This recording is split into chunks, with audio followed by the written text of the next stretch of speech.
Muy bien, estamos con Antonio Morescalchi, fundador de Altos Las Hormigas y fundador también de Colonia Las Liebres.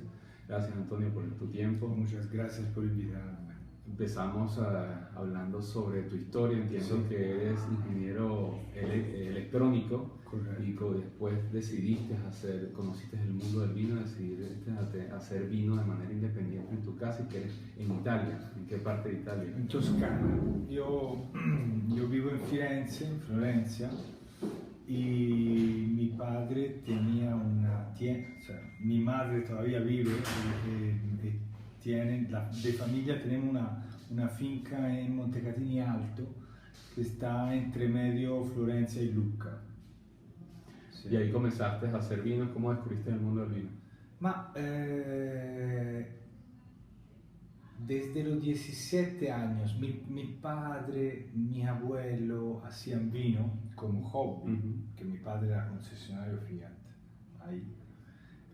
Pero siempre hacían vino y querían que yo probara vino. Para ser sincero, hasta los 17 años no me gustaba para nada el vino. A los 17 años tuve mi primer novia o noviecita y salimos a cenar. Y era un momento importante y bueno, había que pedir un vino. Otra bebida no era adecuada a la ocasión. Así que pedimos un prosecco en ese momento. Un buen prosecco. Y me gustó mucho. Los vinos son momentos, ¿no? Es muy importante la ocasión, con quién estás, todo el contexto. Y de ese momento, yo creo, un momento importante en la vida de una persona, me empezó a gustar el vino. Ya la segunda vez que salimos a cenar pedí un dolcetto, un vino piemontese tinto que no es dolce como sugeriría el nombre, es un vino sencillo, pero un vino tinto seco. Y entonces ahí empecé a entrarle un poquito al vino y me empecé a interesar también al vino que hacíamos a casa. Y al mundo del vino en Italia de esa época. Eran los años 80, fueron años en donde el vino en Italia cambió mucho. Veníamos de un escándalo grave de vino, el escándalo del metanolo, en donde algunos productores de vino barato metieron este alcohol que se llama metanolo al vino. Y murió gente, hubo un problema. Fue el momento históricamente más bajo, más feo de la industria del vino italiano. Y fue también la fundación y el renacimiento del vino italiano. En los años 80 empiezan a aparecer los super toscano, Gaia, Antinori, comienzan en el mundo a hacer hablar de grandes vinos italianos, ¿no? Y que eran unos vinos rebeldes. Sí, erano vinos differenti, se empieza a usar la barrica, se empieza un poquito a tecnificar la bodega. Las bodegas en esa época eran realmente muy sencillas y muchas veces con problemas de higiene, ¿no? Mi amigo Attilio Pagli me cuenta que Attilio tiene 50 y tantos años, empezó a ser enólogo con 19 y me cuenta siempre que en la primera bodega en donde trabajó, el primer día de trabajo entra en el pasillo ahí del sótano con los tonneles y en un tonel ve como una luz roja y estaba la gallina con los pollitos con una lámpara roja para calentarse y este dijo, bueno, adentro del tonel. Imagínate la higiene. Todo lo que podía pasar allí. O sea, todo este cambio de los años 80 que algunos hoy critican, pero la verdad es que llevó muy adelante, fue un muy buen progreso. Hoy estamos más aún sofisticados que en esa época. Pero en esa época lo que pasó fue muy positivo para esa época, yo creo. Entonces empecé a interesarme del vino, a leer sobre vino, a hacer algún curso, ¿no?, sobre vino, pero mi carrera era ingeniero.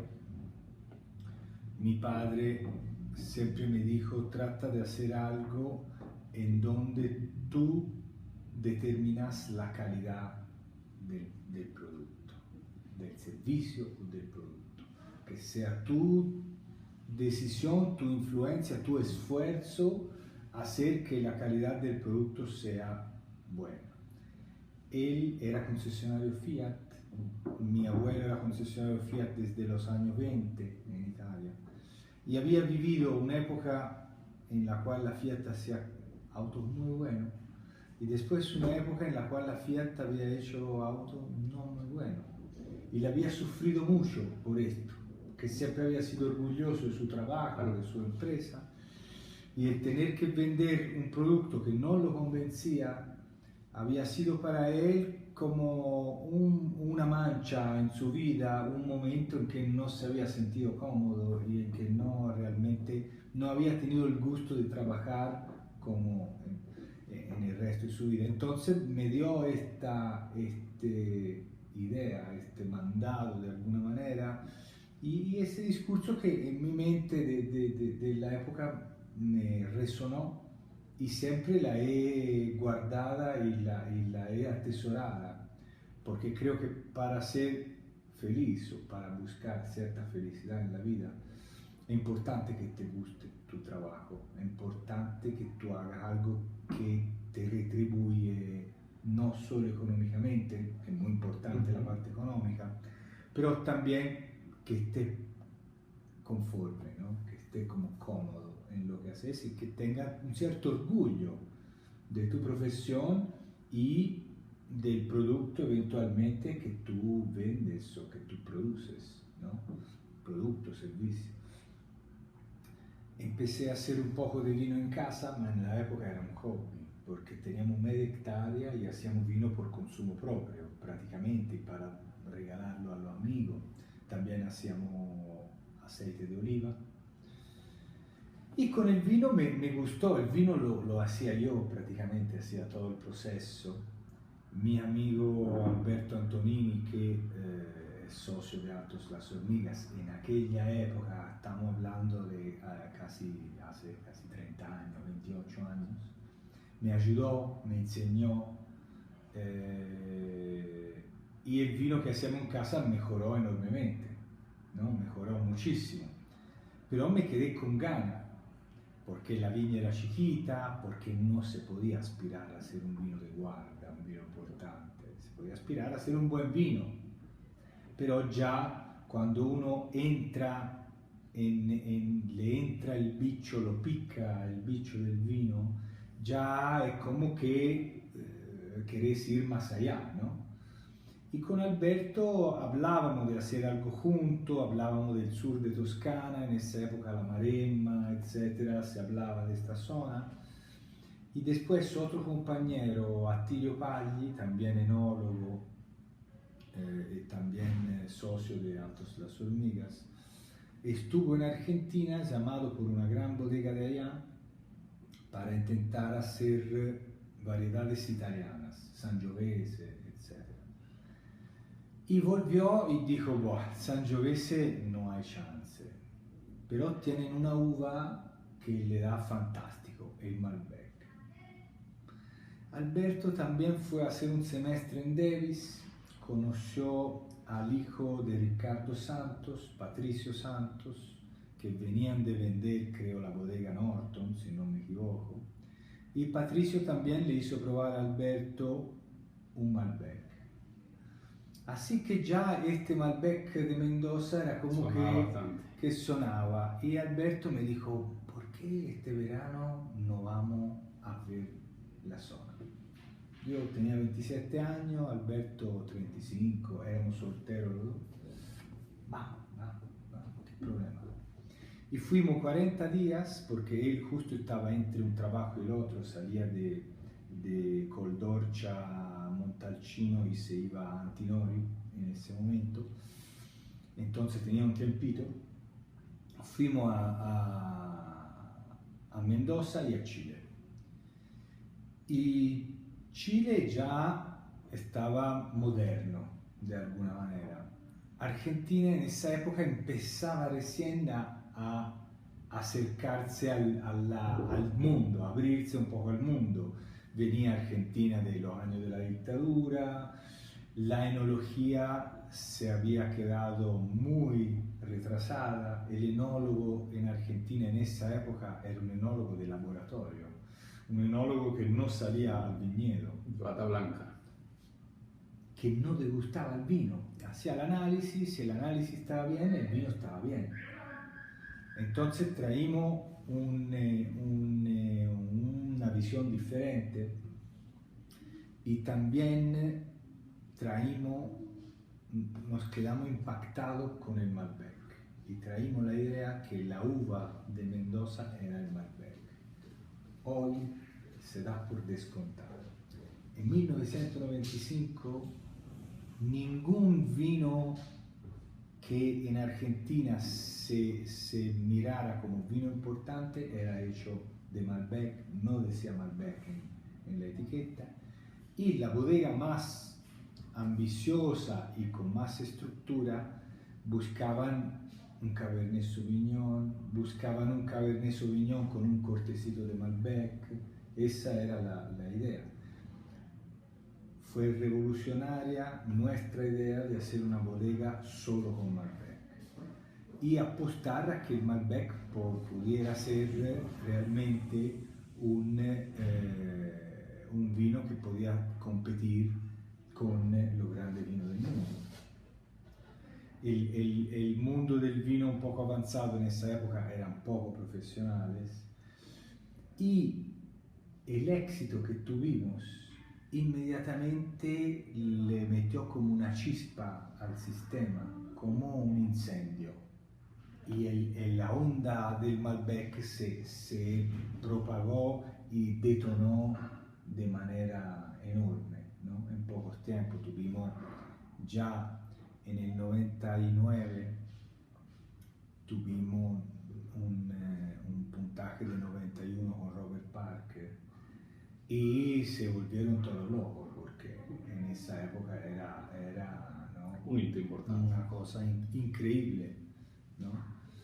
Y empezamos con poco dinero, con poco recursos, pero compramos nuestra finca, empezamos a hacer vino en bodega de tercero, ¿no? Y de ahí, poquito a poquito, fuimos construyendo la marca, vendiendo, y cada año plantamos un poco más. En 2001 nos hicimos nuestra bodega propia, ¿no? Y bueno, después el Malbec en general, del año 2003-2004 por adelante, fue un boom, ¿no? Fue un grande boom en el mundo y todo se dio en muy pocos años. ¿Cuándo nace la idea de expandirse hacia Colonia Las Nieves? En el año 2000, creo, 2001, probamos una Bonarda. La Bonarda siempre había sido, si el Malbec lo consideraban de segunda, la Bonarda la consideraban de cuarta, digamos. Una Bonarda que había tenido un golpe de granizo temprano. Este golpe de granizo prácticamente la había podada, ¿no? Había como bajado la carga enormemente.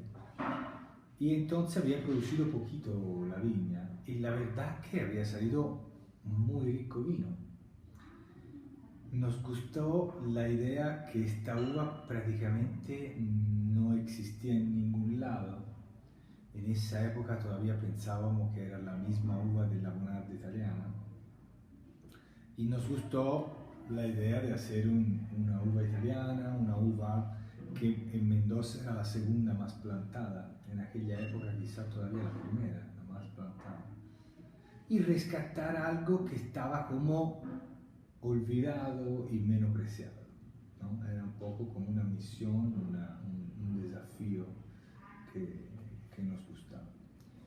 Y de ahí comenzamos a trabajar también la Bonarda, siempre buscando la identidad del lugar, ¿no? Nunca hicimos Cabernet, nunca hicimos Chardonnay, porque lo veíamos como uvas que se hacían en todos los lugares del mundo y pensábamos que era importante que Mendoza tuviera identidad, que era un lugar que se merecía lucir con su propio mérito, con su diversidad.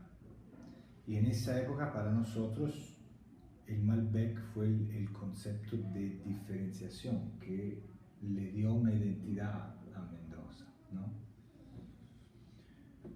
Hoy ya hemos ido más lejos, ¿no?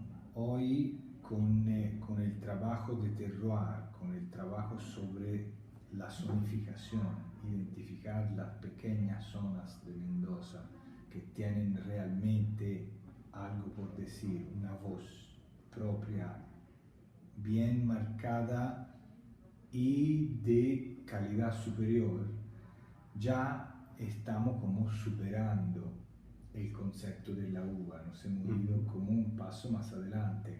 La uva sigue siendo Malbec, pero el mensaje ya no es el Malbec, el mensaje es el lugar, ¿no? El Malbec es el vehículo, el mejor vehículo para expresar el lugar. Ha sido un poquito como un proceso. En la cata hoy gente me decía, los vinos se han hecho más finos, y es precisamente lo que hemos ido buscando, ¿no? Que los vinos se hicieran más finos, porque cuando identificas con precisión la zona que tiene la calidad superior y la trabajas con mucho respeto a sus características, ya no necesitas mucha intervención hidrológica, los vinos son muy fáciles de tomar, pero a la vez tienen mucha expresión, tienen mucho por decir. Y esto es el trabajo que hemos hecho en los últimos años con Pedro Parra, un especialista de terroir, una de las 5 personas al mundo que tiene un doctorado en terroir. Él lo ha obtenido en la Universidad de París-Grignon, que es una de las escuelas de élite de Francia, una de las grandes universidades de Francia. Y con él hemos un poco descubierto lo que está abajo del suelo. Pedro tiene un muy buen método para entender cómo funciona el suelo en el viñedo y para adaptar su método a los distintos climas y a las distintas variedades de uva. Entonces, desde 2008 empezamos este trabajo y este trabajo nos ha llevado a rever todas las ideas que teníamos. Nos gustaba la barrica, yo lo digo claramente, a mí me gustaba la barrica. Después de años de trabajar sobre el concepto de terroir, sobre el concepto de buscar la unicidad, ese carácter que te da ese lugarcito, la verdad es que la barrica se mete de por medio. Es un problema, no es una solución. Si tú trabajas por realmente definir y buscar la voz del lugar y la eliminamos completamente, como eliminamos la gran madurez que buscábamos antes, porque si la parcela la tenés bien delimitada, no tenés que pasarte en madurez. Al contrario, la uva la cosechamos, yo digo, al dente, como la pasta, ¿no? Cuando todavía tiene una buena acidez natural. En el viñedo nos costó mucho, tuvimos que sacar 8 hectáreas, tuvimos que replantar más de 20 hectáreas. Todo este trabajo de identificación de los tipos de suelo nos llevó a muchos sacrificios, pero yo creo que hoy estamos felices y estamos empezando a ver los resultados de vinos que tienen sabor, pero son tomables, son fáciles de tomar, de vinos que tienen potencial de guarda, que pero no te atropellan como un camión en la calle, o sea, no te entran con esa potencia en boca que te cansa, mucho alcohol, mucha densidad cansa. Son vinos finos, son vinos más delicados, que pero tienen un gran largo en boca, te dejan una sapidez en la boca. La experiencia es muy rica, es muy compleja, es muy completa, sin necesidad de atropellar con algo. Sí, sí. Aprovechando que nos estás hablando de eso, en palabras sencillas y resumidas, ¿qué nos puedes decir que pueden encontrar los consumidores al momento de probar todos los diferentes líneas Appellation, Sí. de Vistaflores, Paraje Altamira, que van a conseguir en cada uno de ellos? Sí. Digamos, nosotros estamos produciendo 3 vinos de las pequeñas apelaciones y un poquito el concepto es el concepto como el concepto de la Borgoña, ¿no? En donde estas pequeñas apelaciones cada una tiene un carácter. En Mendoza es muy joven este concepto y estamos en el proceso de realmente mostrar este carácter. Yo creo que ya se han hecho pasos muy importantes y veo que con cada cosecha este carácter sale más nítido y más claro en el vino. El primer paso fue sacar la barrica nueva y usar el tonel grande, que no le aporta tanta invasividad de madera. Fue buscar menos extracción, ¿no? Para dejar el vino equilibrado y suelto de alguna manera. Y el último ha sido una gestión de la irrigación, de manera de irrigar menos, de tener una madurez más temprana, tener menos alcohol, porque también el alcohol un poquito anestetiza, cuando es alto anestetiza un poco la boca y lo único que siento es esta potencia de alcohol. Entonces estos pasos a través de la sucesiva cosecha han llevado, yo creo, los caracteres de estos 3 lugares a hacerse más nítido, más claro. Vistaflores es el lugar que tiene un poquito más de arcilla junto al calcáreo, ¿no? A este tipo de roca de origen marino. Yo siempre digo 150 millones de años atrás, donde ahora hay esa enorme montaña, había un mar. Y en alguna parte, todavía hoy, hay ese suelo que se formó como fondo marino hace 150 millones de años. Estas partes en donde este suelo todavía aparece, digamos, en un nivel no muy profundo, tienen un carácter muy distintivo. Y son estas 3 pequeñas denominaciones que tenemos en la línea Appellation, ¿no? Entonces las 3 tienen el calcáreo, ¿no? Este suelo de origen marino en el suelo, un tipo de suelo que en el mundo es muy importante porque Champagne tiene suelos de esta familia, Borgoña tiene suelos de esta familia, Barolo tiene suelos de esta familia y varias denominaciones más tienen suelos de esta familia. Es una familia de suelo que da una consistencia a la boca. El vino de terroir se huele, pero es muy importante la fase de degustación en boca, ¿no? Las sensaciones táctiles y las sensaciones de sabores, por supuesto, son importantes, pero la táctil es marca mucho el tipo de terroir. Los 3 vinos son bien diferentes, como elaboración son idénticos, se elaboran de la misma manera, no hay ninguna diferencia. Pero Vistaflores es un calcáreo con un poquito de arcilla. La arcilla da una cierta redondez, una cierta, como decir, sensualidad al vino. El vino es como un fondant de chocolate que se derrite en boca, no por los sabores de chocolate, sino por la sensación cremosa de la boca. Gualtallarí es el más alto el que más carbonato de calcio tiene en el suelo. La altura le da una cierta nota de hierbas como de tomillo y de cosas que se encuentran ahí en esa altura, bien interesante, bien complejo, y el carbonato de calcio en alta cantidad con un poco de arena es muy presente en boca. Gualtallarí es el que más carácter calcáreo, si uno quiere saber qué es el calcáreo, prueba Gualtallarí o prueba el Malbec Reserva nuestro, donde hay 80% de la uva es de Gualtallarí. Entonces estos dos te dan realmente la sensación del carácter de Gualtallarí.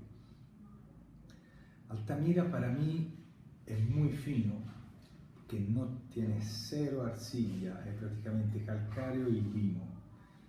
Esta combinación hace que el vino no sea potente, sea realmente muy fino. El viñedo que hemos usado en estos años es un viñedo biodinámico y el hecho de que el cultivo sea natural le aporta aún más complejidad, más equilibrio al vino. Y Altamira realmente para mí en boca es delicado, pero tiene esa textura de tiza típica del calcáreo. Y su potencia es lo largo del vino y no es el impacto. Y a mí este carácter me gusta mucho y encuentro que lleva como el Malbec a una otra dimensión respecto a los Malbecs potentes que estamos acostumbrados a tomar. Estoy seguro que con esta explicación ya vamos a poder probar los vinos con una visión diferente y ya más clara. Te pregunto, ¿cuáles son los planes futuros de Altos Las Hormigas? ¿Qué les depara? ¿En qué está investigando? ¿En qué están desarrollando? Estamos esencialmente en dos cosas en el momento. Nos gustaría llegar a un punto de tener toda uva propia y cultivo orgánico, porque creo que para hacer el paso sucesivo esto es lo que se necesita. Nos gusta mucho el cultivo orgánico, que sea biodinámico o no, ya es otro discurso, pero el mantener la vida del suelo, ¿no? La vida del suelo es muy importante para la fertilidad, para que la fertilidad sea, digamos, propia del lugar y no haya que aportar cosas diferentes. Y el hecho que el ecosistema, el suelo tiene, ¿no? Cuando cae la hoja seca, tiene los organismos que procesan la hoja seca, con esto se alimentan los gusanos, con el gusano se alimenta el hongo, el ácaro, etc. Es todo un ecosistema. Cuando este ecosistema es muerto, que se usan los herbicidas o otros químicos, sobre todo los herbicidas son los peores. Cuando este ecosistema es muerto, la planta no llega a absorber los minerales del suelo. Y el terroir es muerto. Ya en Francia, en Borgoña, se han dado cuenta de esto hace mucho. En Borgoña muchísima gente aplica el cultivo natural o la biodinámica por esto. Porque se había muerto, no la planta, que la planta a lo mejor la podés alimentar artificialmente. Sí, toda esa riqueza alrededor es la que... Es la que hace que la diversidad del lugar se vea en el vino, porque las raíces absorben los minerales que están ahí, que nacieron cuando se formó el suelo. Prácticamente lo estás esterilizando. Sí, porque sin la vida esos minerales no son disponibles para la planta.